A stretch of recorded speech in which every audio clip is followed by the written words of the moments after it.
prices go up.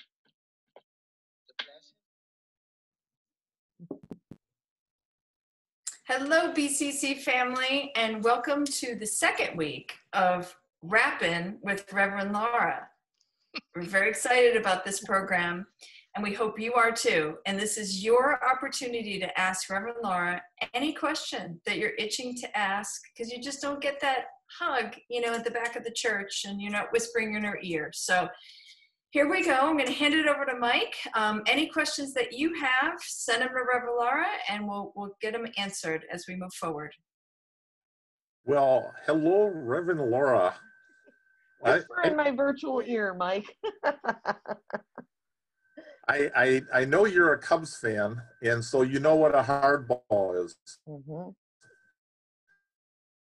I'm not going to give you softballs tonight, but I think you'll find this fun and educational for all our church family.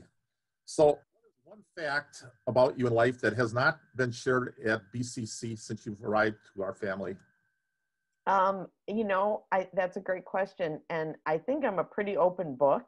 So I had to kind of think about this, like, what's something I haven't talked about?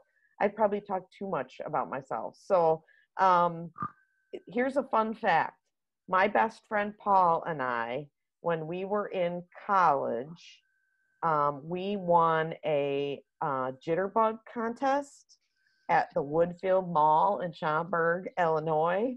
And we got to dance at a Sha-Na-Na concert.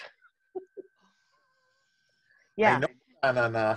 Yeah, it was fun. We got to go backstage and yeah, because we got to jitterbug to Sha-Na-Na. It was difficult competition, but Paul and I had this trick where he would flip me over his back, and he swears he has back problems to this day as a result of it. We may need to see a reenactment. We may need. Oh, there will be no back flipping though. Paul sworn off that. But yeah, Paul and I could jitterbug one day for everybody. Now, I am going to take this off the table for your next question. What is your proudest accomplishment in life so far? It is not winning that competition. So I would say, well, obviously, it sounds like a schmaltzy answer. Everybody says this, but my kids, I always wanted to be a mom, and the journey to parenthood was a difficult one for Scott and I. And so I was so excited to be a parent, and it, was my most important, I think the most important work I've done.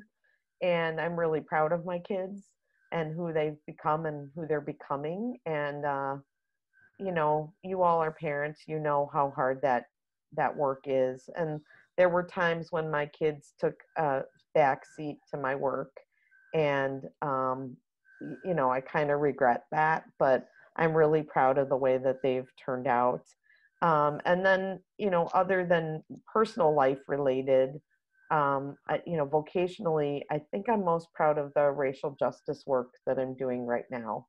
It's the hardest work I've ever done, and I think it's the most important. And so I'm really proud of that. Well, you should be. And as they say on Family Feud, good answers. Thank you. Now I'll give you the third in this series of questions, and I'm sure you'll come up with a very inspiring answer. Who is the most important mentor in your life, and why? You ask really deep questions, Mike. You get right to the heart of things. So I've thought about this, and I would say it's Gertrude Grant. Gertrude Grant was the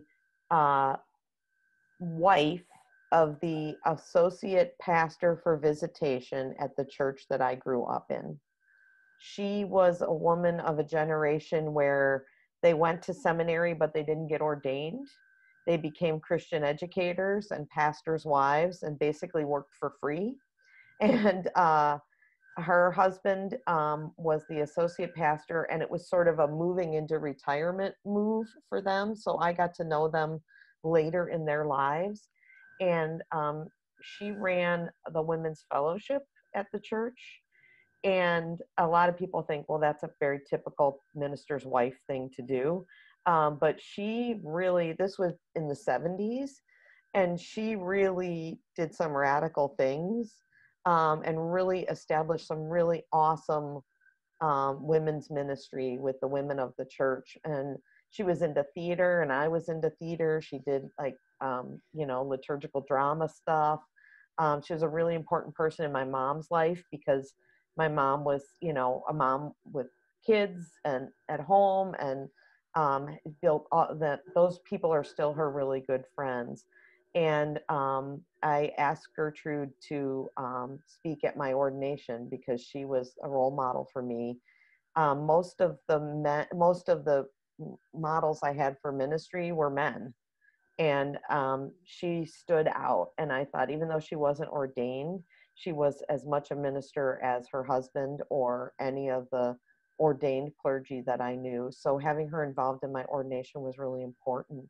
And Mike, I know you'll appreciate this, that's where my love of lay ministry comes from, because I really feel like, people have those gifts, and not everybody's called to go to seminary and get ordained that path, but people have those to share, and they share them in really powerful ways, and they touch people's lives. And so I will always remember Gertrude for that. She's awesome. Well, we'll remember Gertrude. Mm-hmm. And I got to tell you, 3 for 3 with 3 home runs out of the park tonight. Woo! Thank you for sharing those wonderful, heartfelt answers. You're welcome. See you all next time. Thank you for joining us. Session 2 of Rappin' with the Reverend. Send your questions. Bye, everyone. Bye.